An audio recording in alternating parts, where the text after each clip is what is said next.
আসসালামু আলাইকুম সুপ্রিয় শিক্ষার্থীবৃন্দ, তোমরা কেমন আছো? আশা করছি তোমরা সবাই ভালো আছো, সুস্থ আছো এবং নিরাপদে আছো। বর্তমানে আমরা একটি কঠিন পরিস্থিতির মধ্য দিয়ে অতিক্রম করছি। একে তো আমরা করোনা মহামারীর মধ্যে আছি। বর্তমানে আমাদের যে প্রকোপ এবং মৃত্যুর হার সেটি অনেক বেড়ে গিয়েছে। এছাড়া ডেঙ্গুর যে প্রকোপ সেটিও মারাত্মক পরিস্থিতিতে দেখা গিয়েছে। তাই আমাদের এই সময় অনেক বেশি সাবধানে থাকতে হবে, অনেক বেশি সচেতন হতে হবে। আমরা এখন সবাই স্বাস্থ্যবিধি মেনে চলবো। স্বাস্থ্যবিধি মানার সকল নিয়ম তোমরা সবাই জানো। তারপরও আমি একটু বলছি যে এখন থেকে তোমরা নিতান্ত প্রয়োজন ছাড়া আসলে ঘরের বাইরে বের হবে না। যদি বের হতেই হয় অবশ্যই প্রোটেকশন নিয়ে বের হবে। একজন বায়োলজির ছাত্র হিসেবে তোমরা জানো যে আমাদের জীবাণু আমাদের যে ওপেন সাইট, আমাদের নাক মুখ দিয়ে প্রবেশ করে, সেই জন্য এই জায়গাগুলো আমাদের অবশ্যই ঢেকে রাখতে হবে, মাস্ক ব্যবহার করতে হবে এবং আমরা চেষ্টা করব যে ঘন ঘন সাবান পানি দিয়ে হাত ধোয়ার জন্য এবং আমাদের সামাজিক দূরত্ব বজায় রাখতে। তো এছাড়া আমাদের শারীরিক এবং মানসিকভাবে সুস্থ থাকার জন্য যা করার দরকার তা অবশ্যই করতে হবে। বিশেষ করে এই সময়টাতে আমাদের মানসিকভাবে খুব প্রফুল্ল থাকতে হবে। আমরা মানসিকভাবে যাতে ভেঙে না পড়ি সেই চেষ্টা থাকতে হবে এবং আমাদের যে নিত্য নৈমিত্তিক কাজ সেগুলোও চালিয়ে যেতে হবে। লেখাপড়াটা তা আমাদের একটি রুটিন কাজের মধ্যে পড়ে। তো সেটা তোমরা অল্প অল্প করে এই সময়টাতে চালিয়ে যাবে। আমাদের অনলাইন ক্লাসগুলো দেখবে এবং যতটা সম্ভব তোমাদের পড়াশোনাটাকে চালিয়ে নেবে। তো আজকে যে ক্লাস সেটি আমার 4th ইয়ারের প্রিয় ছাত্রদের জন্য। তো তোমাদের আমি যে কোর্সটি নিয়ে থাকি সেটি হলো জেনেটিক ইঞ্জিনিয়ারিং অ্যান্ড বায়োটেকনোলজি। তো এই কোর্সটির জেনেটিক ইঞ্জিনিয়ারিং অংশটুকু আমি পড়াচ্ছিলাম। তো গত ক্লাসে আমি জেনেটিক ইঞ্জিনিয়ারিং কনসেপ্ট এবং স্কোপের কিছুটা অংশ পড়িয়েছি, অর্থাৎ জেনেটিক ইঞ্জিনিয়ারিং এর যে ধারণা সেটি আমরা পড়তে পেরেছি এবং জেনেটিক ইঞ্জিনিয়ারিং এর যে পরিসর তার মধ্যে আমরা অল্প কিছু পরিসর পড়েছি, কারণ জেনেটিক ইঞ্জিনিয়ারিং এর যে পরিসর সেটি আসলে বিশাল। তো আমাদের জেনেটিক ইঞ্জিনিয়ারিং কৃষিক্ষেত্রে একটি বিরাট ভূমিকা রাখে। তো সেই ক্ষেত্রে আমরা গত ক্লাসে কৃষির যে 4টি পয়েন্ট পড়েছিলাম, তো আজকে আমরা কৃষিক্ষেত্রের যে বাকি পয়েন্ট সেগুলো পড়বো এবং অন্যান্য ক্ষেত্রগুলোও পড়বো। তো প্রথমেই দেখো ফসলের সালোক সংশ্লেষণ হার বৃদ্ধি। আমরা জানি যে আমাদের অধিকাংশ যে ফসল সেই ফসলে সালোক সংশ্লেষণ হয় সাধারণত C3 উদ্ভিদের মাধ্যমে। তবে দেখা গেছে যে C4 উদ্ভিদ যারা আছে তাদের সালোক সংশ্লেষণের হার C3 উদ্ভিদের চেয়ে অনেক বেশি, অর্থাৎ এদের মাধ্যমে যে শর্করা উৎপন্ন হয় সেটি অনেক বেশি হয়। যখন একটা উদ্ভিদ অনেক বেশি খাদ্য উৎপাদন করতে পারে তখন আসলে তার বৃদ্ধিও অনেক বেশি হয়। তো আমরা যদি C4 উদ্ভিদের এমন কিছু জিন অথবা প্রোটিন যদি আমরা C3 উদ্ভিদে কনভার্ট করতে পারি তাহলেই কিন্তু আমাদের সালোক সংশ্লেষণের হার বেড়ে যাবে। তো বিজ্ঞানীরা গবেষণা করে দেখেছেন যে C4 উদ্ভিদে যে এনজাইম আছে সেটি হলো ফসফোইনল পাইরুভেট কার্বক্সিলেজ এবং ফসফোইনল পাইরুভেট ডাইকাইনেজ। এই দুটি এনজাইম C4 উদ্ভিদে রয়েছে, যেটি C3 উদ্ভিদে থাকে না। তো আমরা যদি এই C4 উদ্ভিদের এই দুটি এনজাইম যদি C3 উদ্ভিদে সংযুক্ত করতে পারি, এই দুটি এনজাইমের জন্য যে দায়ী জিন সেই জিনকে যদি C3 উদ্ভিদে সংযুক্ত করতে পারি তাহলে আমাদের যে সালোক সংশ্লেষণের হার বৃদ্ধি পাবে এবং উদ্ভিদের যে শর্করা উৎপাদন ক্ষমতা সেটিও বৃদ্ধি পাবে, সালোক সংশ্লেষণ ক্ষমতা বৃদ্ধি পাবে এবং উদ্ভিদের যে বৃদ্ধি সেটি অনেক বেশি হবে এবং উৎপাদনও অনেক বেড়ে যাবে। এর পরের পয়েন্ট দেখো, উদ্ভিদের যে নাইট্রোজেন সংবন্ধন ক্ষমতা বৃদ্ধি। আমরা জানি যে উদ্ভিদ বাতাসে যে মুক্ত নাইট্রোজেন সেটি গ্রহণ করতে পারে না, তবে উদ্ভিদের বৃদ্ধি এবং বিকাশের জন্য নাইট্রোজেন একটি গুরুত্বপূর্ণ উপাদান। উদ্ভিদ সাধারণত মাটিতে যে নাইট্রোজেন থাকে সেটি অ্যামোনিয়া হিসেবে থাকে, সেটি থেকে নাইট্রোজেন গ্রহণ করে এবং মূলের মাধ্যমে সেটিকে গ্রহণ করে।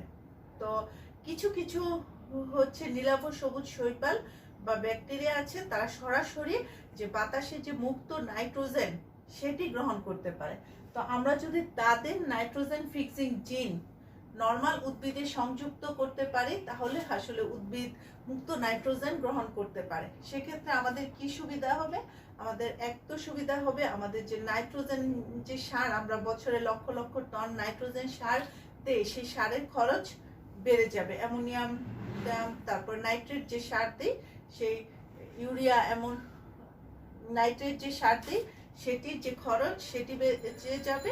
এছাড়া এই যে ক্ষতিকর প্রভাব, সেই ক্ষতিকর প্রভাব থেকেও আমাদের পরিবেশ রক্ষা পাবে এবং একে তো হচ্ছে উদ্ভিদের বৃদ্ধি ও বিকাশ হবে এবং উদ্ভিদের যে উৎপাদন ক্ষমতা সেটিও বৃদ্ধি পাবে।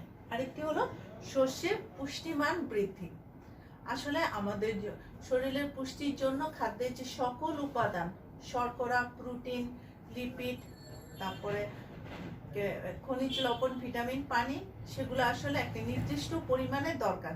কিন্তু আমরা এখন পর্যন্ত এমন কোনো একক খাদ্য প্রস্তুত করতে পারি নাই যে এই খাদ্যগুলোর মধ্যে খাদ্যের যে সকল উপাদান সেগুলা থাকবে একক খাদ্য। তাহলে আমাদের সুবিধা হয় কি, যে যেই সব দেশ গরিব দেশ একটা খাদ্য থেকে আসলে তাদের যে পুষ্টি চাহিদা সেই পুষ্টি চাহিদা পূরণ করতে পারে। তো এরকম একটি চাল উৎপাদন করা হয়েছে যাকে বলা হয় গোল্ডেন রাইস, যেখানে হচ্ছে ড্যাফোডিল ফুলের যে বিটা ক্যারোটিন জিন এবং যে ব্যাকটেরিয়ার আয়রন সংবন্ধন জিন সংযুক্ত করে গোল্ডেন রাইস তৈরি করা হয়েছে। তো এই জিনগুলো আসলে আমাদেরকে অনেক বেশি সহায়তা করে।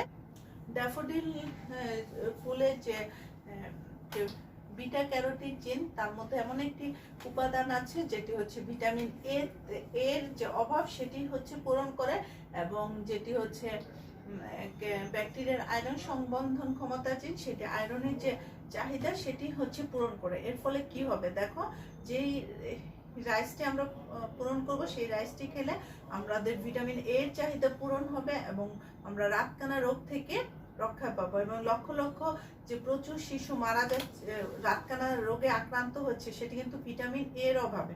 তো সেই গোল্ডেন রাইস আমাদেরকে সেটি থেকে মুক্ত করবে। এছাড়া আমরা যদি ব্যাকটেরিয়ার আয়রন সংবন্ধন জিন সংযুক্ত করতে পারি সেই ক্ষেত্রে আমাদের যে অ্যানিমিয়া বা রক্তশূন্যতা থেকে রক্ষা পাবো। এবং এই যে এই রাইস সেটি অনেকটা সোনালী হলুদ বর্ণের হয়ে থাকে, সেই জন্য একে গোল্ডেন রাইস বলা হয়। তারপরে আছে তোমাদের অনেক সময় আসে গোল্ডেন রাইস কি, গবাদি পশু পাখির জাত উন্নয়ন। দেখো আমরা হচ্ছে বিভিন্ন গবাদি পশু, গরু, ছাগল, তারপরে বিভিন্ন ধরনের পোলট্রি ফার্মিং, হাঁস, মুরগি ইত্যাদি থেকে আমরা আমাদের প্রোটিনের চাহিদা পূরণ করতে পারি।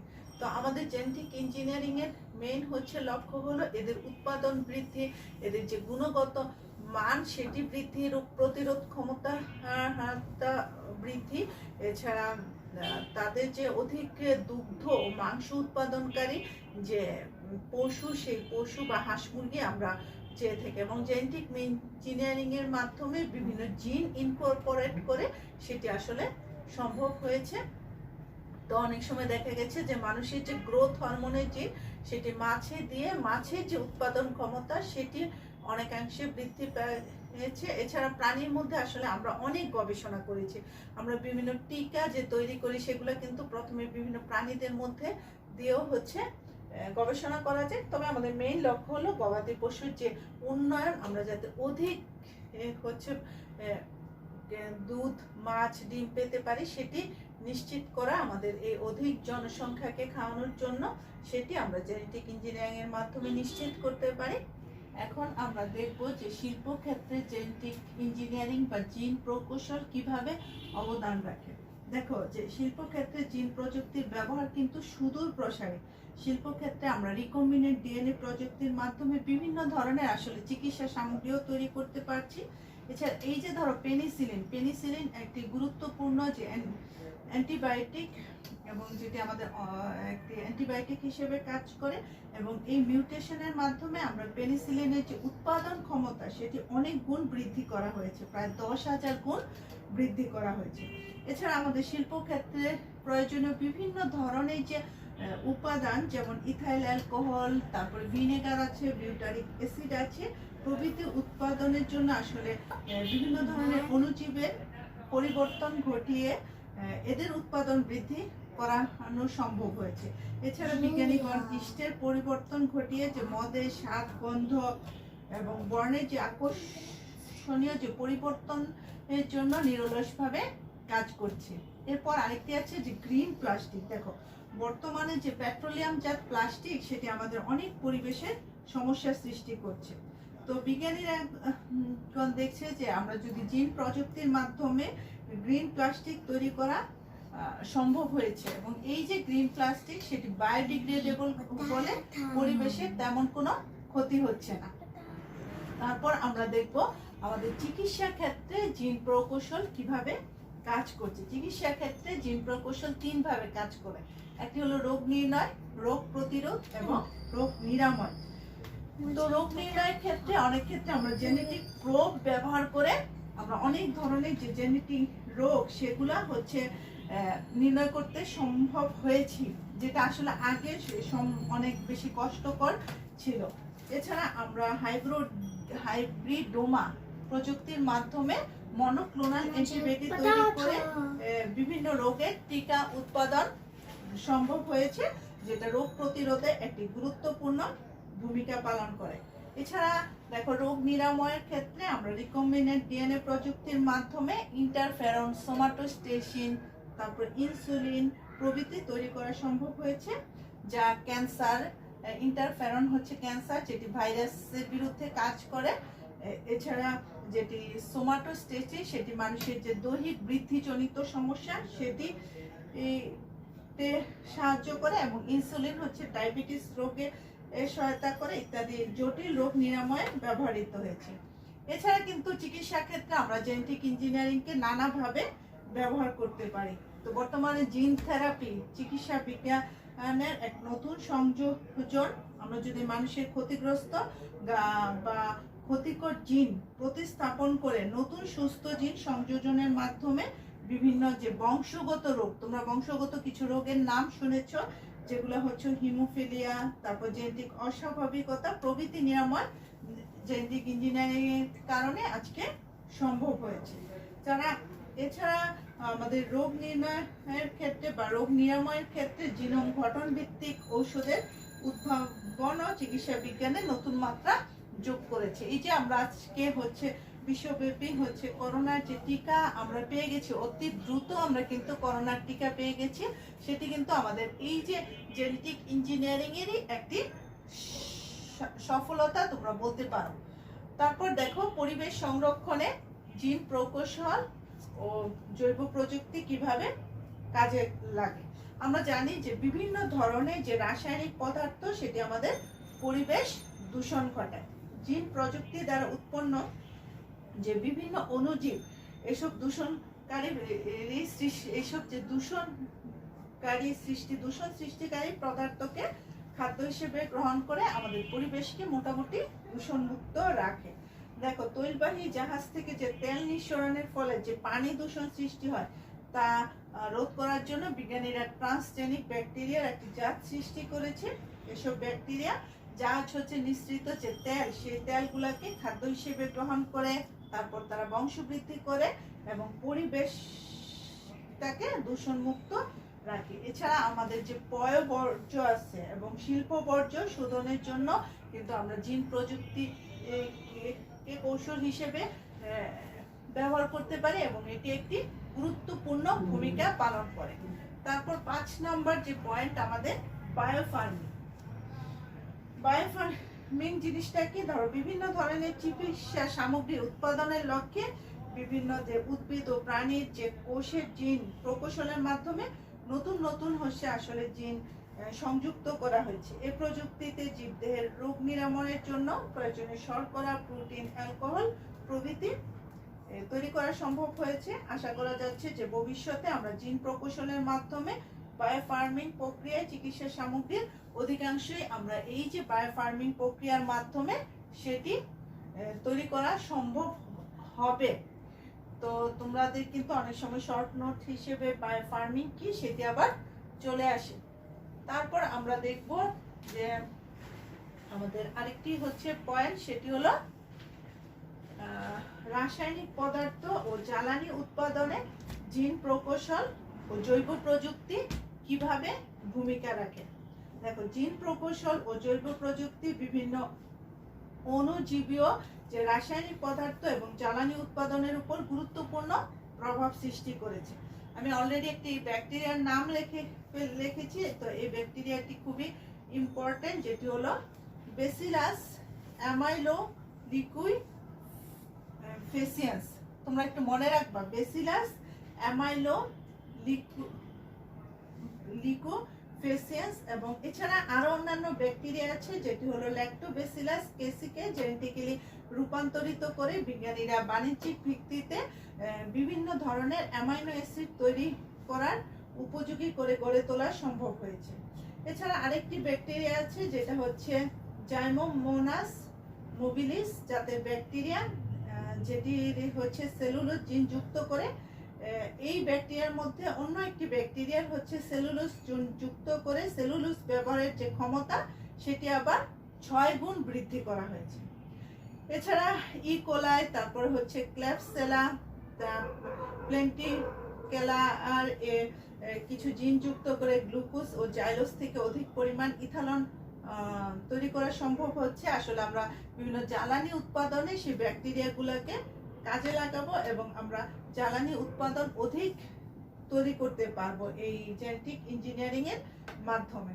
এছাড়া তাপ সহনশীল কিছু ব্যাকটেরিয়া আর হচ্ছে জিন, তাপরোধী জিন যদি আমরা ইকোলাই সংযুক্ত করে তাপরোধী এনজাইম বর্তমানে দেখা গেছে বাণিজ্যিকভাবে তৈরি হচ্ছে।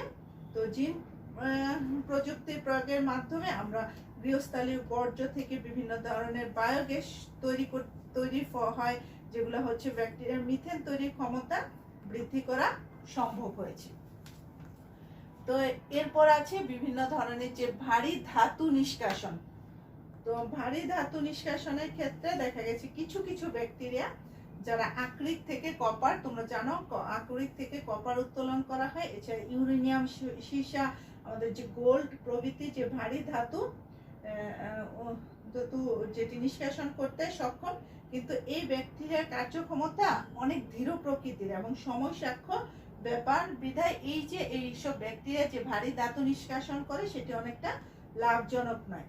তাই জিন প্রকৌশলের মাধ্যমে ব্যাকটেরিয়ার যে কর্মক্ষমতা বৃদ্ধির চেষ্টা করা হচ্ছে।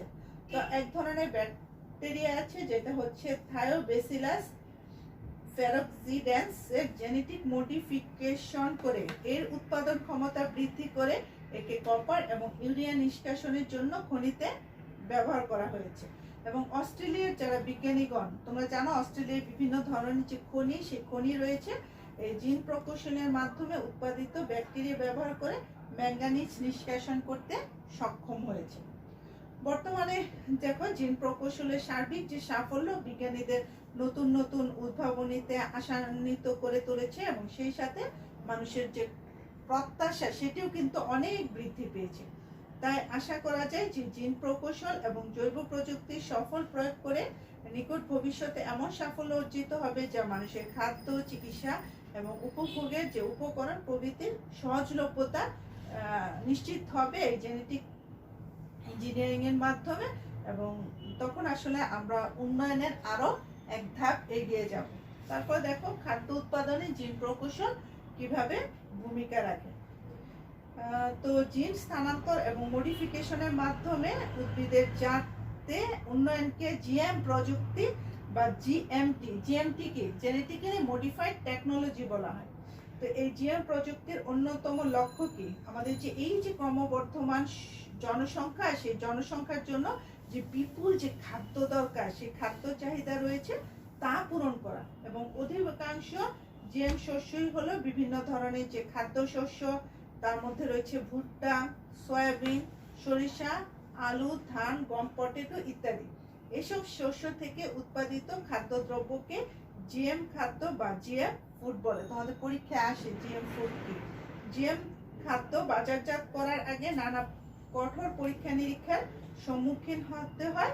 তো এই যে পরিপূর্ণ হচ্ছে নিরাপত্তা, পূর্ণাঙ্গ পরীক্ষা নিরীক্ষা সম্পন্ন হওয়ার নিরাপত্তা যদি আমরা নিশ্চিত হই, তবেই কিন্তু আমরা হচ্ছে জেনেটিক যে জিএম খাদ্য সেটি আমরা বাজারে নিয়ে আসতে পারি। তো এই হলো আমাদের মোটামুটি যে জেনেটিক ইঞ্জিনিয়ারিং এর যে পরিসর, সেই পরিসরগুলা, এবং সেই ক্ষেত্রে আমরা শিল্প ক্ষেত্রে যে জেনেটিক ইঞ্জিনিয়ারিং এর যে ভূমিকা বা প্রকৌশল, সেটি কিন্তু আমাদের আলাদা একটি চ্যাপ্টারও আছে। সেই চ্যাপ্টারে আমরা শিল্পক্ষেত্রে জেনেটিক ইঞ্জিনিয়ারিং এর যে পরিসর সেটি পড়ব।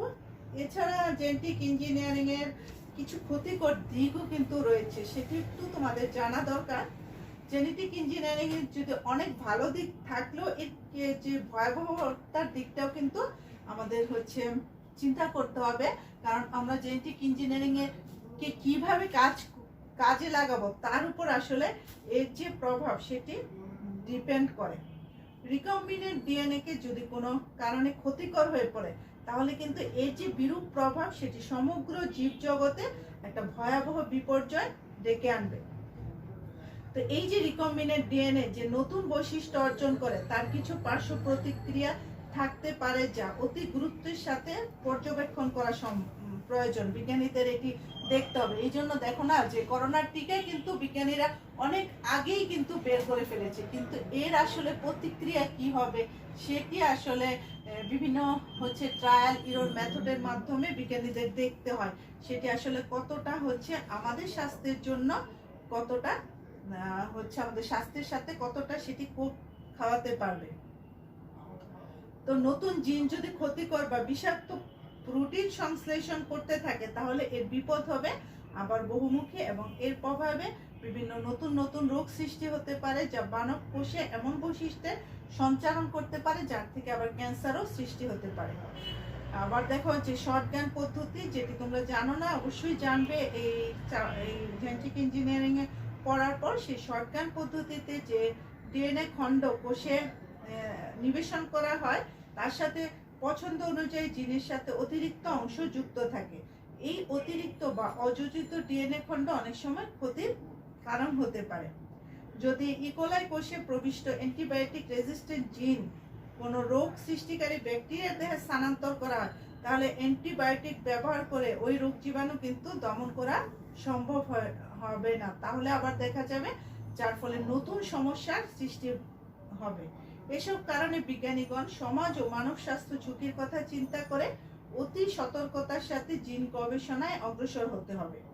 ইতিমধ্যে বিভিন্ন দেশে আসলে এর বিরুদ্ধে আন্দোলন শুরু হয়েছে, এবং বেশ কয়েকটি দেশে জেনেটিক্যালি মডিফাইড ফুডের উপর নিষেধাজ্ঞা জারি করা হয়েছে।